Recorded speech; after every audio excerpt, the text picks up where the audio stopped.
Hello students, मैं Kamini Rari, assistant professor government law college Ajmer से। आज फिर मैं आपको एलएलबी फर्स्ट ईयर के पेपर 10 अल्टरनेटिव डिस्प्यूट सॉल्यूशन वैकल्पिक विवाद निपटारा विधि के बारे में बताऊंगी। इस पेपर में हम पार्ट फर्स्ट आर्बिट्रेशन का जैसे हम देख रहे हैं और इसमें हम एक्ट पढ़ रहे हैं आर्बिट्रेशन एंड कंसलेशन एक्ट 1996, मध्यस्थम एवं सुलह अधिनियम 1996 का। इससे पहले की क्लासेस में हमने चैप्टर 9 तक पढ़ा था, जिसके हमने आर्बिट्रेशन के बारे में फुल पार्ट पढ़ा था। ये भाग एक मध्यस्थम का, कि मध्यस्थम क्या होता है, कैसे काम करता है, मध्यस्थ कितने होने चाहिए, उनकी नियुक्ति कौन करेगा, मध्यस्थ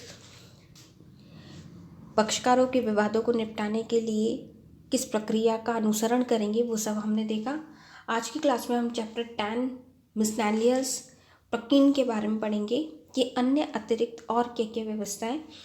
भाग 1 पार्ट 1 आर्बिट्रेशन में की गई है। तो यहाँ पे हम सेक्शन 38 पढ़ते हैं। सेक्शन 38 डिपॉजिट्स का कहता है, यानी कि निक्षेप अर्थात खर्चे। इस अधिनियम की धारा 38 सेक्शन कहता है मध्यस्थम अधिकरण धारा 31 जो हम पढ़ चुके हैं में जो भी कोई दिए गए खर्चे के लिए अग्रिम रूप में यथास्थिति निक्षेप या अनुरूप निक्षेप की रकम नियत कर सकेगा, जिसकी वह उसे निवेदित दावे की बाबत अवगत होने की प्रत्याशा करता है। यहाँ निक्षेप का अर्थ ये है खर्चे के बारे में कि पहले से ही इस बारे में मध्यस्थम अधिकरण स्पष्ट कर लेगा कि अग्रिम रूप में पहले से ही कि खर्चे के बारे में कि किस तरह से खर्चों को किया जाएगा। खर्चों के बाबत जो कोई भी प्रत्याशा है कि कितना खर्चा होना है, उसके लिए पहले से ही व्यवस्था की जाएगी।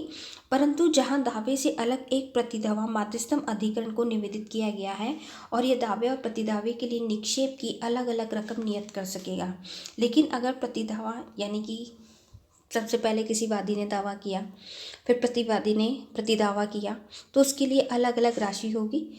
फिर इसमें निक्षेप पक्षकारों द्वारा बराबर हिस्से में संदाय होगा, यानी कि जो कोई भी जितना भी खर्चा मध्यस्थम अधिकरण द्वारा पक्षकारों के विवादों को निपटाने के लिए जो कार्रवाई की गई है, उसके लिए जो कोई भी खर्चा हुआ है, उस खर्चे को दोनों पक्षकारों में बराबर बराबर बांट दिया जाएगा। परंतु जहाँ निक्षेप के अपने हिस्से की रकम का संदाय करने में कोई पक्षकार असफल रहता है व दूसरा पक्षकार उस हिस्से का संदाय कर सकता है, यानी कि कोई अगर दोनों पक्षकारों में बराबर बराबर राशि को बांट दिया गया है, लेकिन कोई एक पक्षकार देने में असफल रह रहा है या कोई ऐसी उसको परेशानी है, तो दूसरा पक्षकार उसके हिस्से की राशि का संदाय कर सकता है। परंतु यह भी है कि जहाँ दूसरा पक्षकार भी दावे या प्रतिदावे के लिए पूर्वोक्त हिस्से का संदाय नहीं करता, वह मध्यस्थम अधिकरण यथास्थिति ऐसे दावे या प्रतिदावे के लिए मध्यस्थम कार्रवाई को निलंबित या समाप्त कर सकेगा। यहाँ पर यह बात भी है कि अगर प्रतिवादी ने या फिर किसी एक पक्षकार ने दावे के लिए कोई बात कही गई है और जो कोई भी उसको राशि संदाय करनी थी, राशि उसको देनी थी, वो नहीं देता है, तो जो कोई भी उस पक्षकार ने प्रतिदावा किया है उसको निलंबित यानी कि उसको समाप्त कर देंगे, उस पर किसी तरह की कोई कार्रवाई नहीं होगी। फिर मध्यस्थम कार्रवाई के समापन पर मध्यस्थम अधिकरण प्राप्त निक्षेपों का, यानी कि जो कोई भी खर्चे हुए हैं उसका पक्षकारों को हिसाब देगा और किसी व्यय न किए गए अतिशेष को यथास्थिति पक्षकारों को वापस कर सकेगा। या मध्यस्थम कार्रवाई के समापन पर ही कार्य होगा कि जब अगर कार्रवाई के पहले से ही दोनों पक्षकारों से राशि ले ली गई थी जिससे कि मध्यस्थम कार्रवाई का संचालित की जा सके, तो मध्यस्थम कार्रवाई समाप्त होने के बाद जो भी राशि बची है, अर्थात मान के चलिए 5,000 राशि जमा की गई थी जिसमें मात्र 4,000 रुपये का ही कार्रवाई में खर्चा हुआ है, तो 1,000 रुपये की राशि को दोनों पक्षकारों में कार्रवाई की समाप्ति पर बराबर बराबर बांट दिया जाएगा। तो सेक्शन यहाँ पे 38 निक्षेप यानी कि डिपॉजिट्स के बारे में बात कर रही है कि जब मध्यस्थम कार्रवाई होगी और मध्यस्थम अधिकरण चाहे तो पहले से ही अग्रिम राशि जमा कर सकता है और वो चाहे तो बाद में भी ले सकता है, और बची हुई राशि दोनों पक्षकारों में बराबर बराबर बांट दी जाएगी। सेक्शन 39 आगे कहता है lien on arbitral award and deposit as to cost. Section 39 खर्च की बाबत माध्यस्थम पंचाट और निक्षेप पर धारणाधिकार। ये खर्च के लिए, माध्यस्थम पंचाट के लिए और खर्च के लिए क्या बात कही गई है। तो यहाँ पे माध्यस्थम करार में किसी प्रतिकूल अगर कोई बात नहीं है तो माध्यस्थम अधिकरण का माध्यस्थम की किसी जो कोई भी असंगत खर्च के लिए माध्यस्थम पंचाट पर धारणाधिकार होगा। जो कोई भी खर्चा होगा तो धारणाधिकार पक्षकारों का ही होगा। यदि किसी मामले में माध्यस्थम अधिकरण उसके द्वारा मांगे गए खर्च के संदाय पर के सिवाय अपना पंचाट देने से इनकार करता है और न्यायालय इस निमित्त किसी आवेदन पर यह आदेश दे सकेगा कि मांग किए गया खर्च आवेदक द्वारा न्यायालय को संदाय करने पर माध्यस्थम अधिकरण आवेदक को माध्यस्थम पंचाट देगा और ऐसी जांच के बाद जो वह ठीक समझे यदि कोई है यह और आदेश देगा कि न्यायालय में इस प्रकार संदत्त रकम में से ऐसी राशि जो न्यायालय ठीक समझे खर्च के रूप में माध्यस्थम अधिकरण को संदत्त की जाए यानी कि दी जाए तथा धन का कोई अतिशेष यदि कोई हो तो आवेदक को वापस किया जाएगा। जो अभी भी मैंने सेक्शन 38 में पढ़ाया आपको वही बात है। यहाँ पे जो कोई भी खर्चा हुआ है वो खर्चा देने के बाद माध्यस्थम पंचाट पूर्ण हो जाने के बाद जब दोनों पक्षकार उसके लिए मान्य होते हैं जो कोई भी पैसा बचा है जो कोई भी धन बचा है उसको बराबर बांट दे और जब तक कि मांग की गई फीस उसके और माध्यस्थम अधिकरण के बीच लिखित करार द्वारा नियत नहीं की जाती तो किसी पक्षकार द्वारा किया जो कोई भी आवेदन किया गया है माध्यस्थम अधिकरण ऐसे किसी आवेदन पर उपस्थित होने पर और सुने जाने का हकदार होगा। जो कोई भी माध्यस्थम अधिकरण है वो सुने जाने के लिए हकदार होगा क्योंकि उनको हकदार है ये कि अगर आवेदन किया गया तो वो सुनेंगे ही।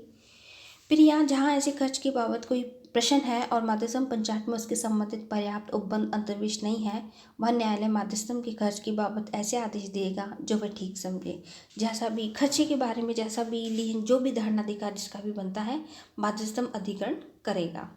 सेक्शन 40 यहाँ पे कहता है arbitration agreement not to be discharged by that of party thereto। धारा 40 माध्यस्थम करार उसके पक्षकार की मृत्यु के कारण प्रभाव मुक्त न होना। सेक्शन 40 यहाँ कह रहा है कि माध्यस्थम करार यानी कि दोनों पक्षकारों में जो कोई भी करार हुआ था अगर किसी एक पक्षकार की मृत्यु हो गई है तो क्या ऐसे माध्यस्थम करार प्रभाव मुक्त हो जाएगा तो नहीं, प्रभाव मुक्त नहीं होगा। उसके स्थान पर उसके उत्तरजीवी आ जाएंगे।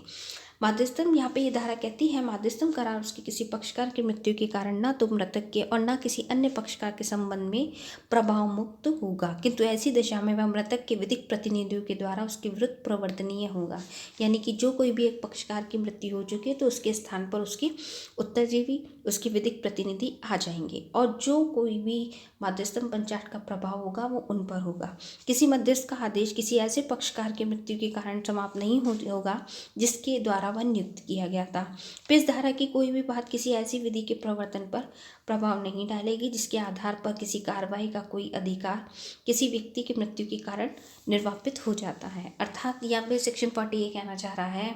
कि अगर माध्यस्थम करार हुआ है दो पक्षकारों के बीच में उनमें से कोई एक पक्षकार अगर नहीं रहता है तो क्या उस व्यक्ति की मृत्यु के बाद ऐसा करार समाप्त हो जाएगा तो नहीं, ऐसा करार समाप्त नहीं होता। और अगर उनकी कार्रवाई माध्यस्थम अधिकरण में चल रही है तो माध्यस्थम अधिकरण द्वारा दिए गया जो कोई भी पंचाट है उस व्यक्ति के जिसकी मृत्यु हो गई है उसके विधिक प्रतिनिधियों पर भी पर्याप्त रूप से पूरी तरीके से उस पर प्रभाव होगा। यानी कि जो कोई भी पंचाट होगा उनको भी मान्य होगा। यहाँ पे आगे सेक्शन 41 कहता है provisions in case of insolvency. Diwali की स्थिति में क्या होगा तो जहाँ किसी संविदा में जिसका कोई पक्षकार दिवालिया हो गया है किसी निबंधन द्वारा बंधित हो कि उससे या उसके संबंध में पैदा होने वाले कोई विवाद माध्यस्थन के लिए प्रस्तुत किया जाएगा वह यदि रिसीवर संविदा अंग्रित कर ले तो उस निबंधन बाद तक ऐसे किसी विवाद से संबंधित हो रिसीवर के द्वारा उसके विरुद्ध प्रवर्तनीय होगा दिवाली की स्थिति में। तो सेक्शन 41 ये कहता है कि अगर कोई ऐसे पक्षकार थे जो बाद में दिवालिया हो गए हैं तो दिवालिया होने की स्थिति में उनके प्रॉपर्टी के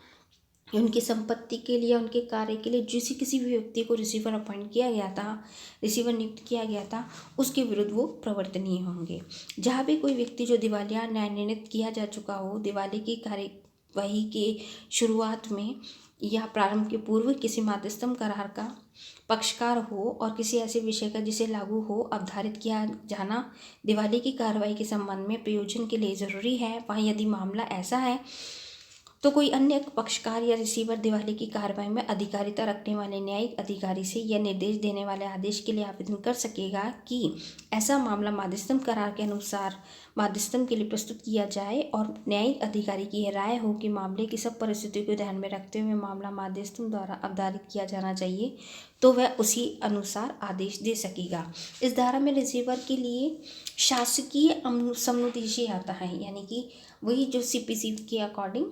CPC की जो धारा के अकॉर्डिंग जिस रिसीवर को न्यायालय अपॉइंट करता है, यहाँ पे वही रिसीवर है। सेक्शन 42 जुडिक्शन के बारे में बात करती है, अधिकारिता के बारे में कि उनका अधिकार क्या है, जुडिक्शंस कितनी है। तो इस भाग में अन्यत या उस समय प्रवृत्त किसी अन्य विधि में किसी बात के होते हुए भी जहाँ किसी मध्यस्थम करार की बाबत इस भाग के अधीन कोई आवेदन किसी न्यायालय में किया गया है, वहाँ ऐसी मध्यस्थम कार्रवाई द्वारा ऐसे करार से शुरू होने वाले सभी पश्चातवर्ती यानी कि बाद के आवेदनों पर उसी न्यायालय की अधिकारिता होगी और मध्यस्थम कार्रवाई उसी न्यायालय में की जाएगी और किसी अन्य न्यायालय में नहीं की जाएगी। यानी कि अधिकारिता के बारे में यहाँ पे बात की गई है कि अधिकारिता इसकी उतनी ही होगी जो भी मध्यस्थम के अधिनियम के अकॉर्डिंग अनुसार में दी गई है। सेक्शन 43 यहाँ पे लास्ट ये कहती है लिमिटेशंस के बारे में। लिमिटेशन क्या, तो shall apply to arbitration as it applies to proof के बारे में। The limitation act 1963 in court, यहाँ पे ये कह रहा है परिसीमा अधिनियम के अंतर्गत इस धारा में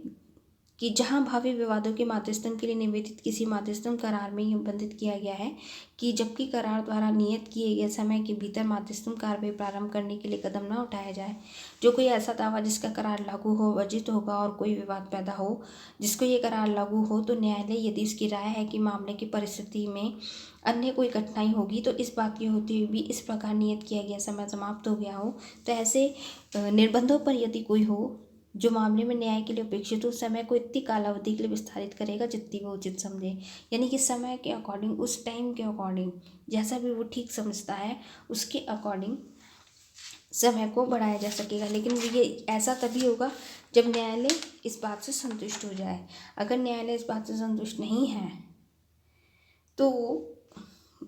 अप्लाई नहीं होगा। तो लिमिटेशन परिसीमा इसमें भी दे रखी है, परिसीमा बिल्कुल वैसी ही यहाँ पे लागू होंगी जो परिसीमा अधिनियम 1963 के अकॉर्डिंग है। जैसे कि सेक्शन 43 कह रहा है, तो limitation act 1963 shall apply to arbitrations as it applies to proceedings in court. The limitation act 1963, तो इसी के अकॉर्डिंग ये बात कही गई है कि तो यहाँ पे सेक्शन 43 परिसीमा के बारे में कहता है कि परिसीमा अधिनियम यहाँ पे ठीक वैसे ही लागू होगा जिस प्रकार से न्यायालय की कार्रवाइयों में लागू होता है। आज हमारा यहाँ पे आर्बिट्रेशन का पार्ट 1 भाग 1 आर्बिट्रेशन ख़त्म हो रहा है। कल की क्लास में हम नया पार्ट 2 भाग 2 पढ़ेंगे। Thank you students.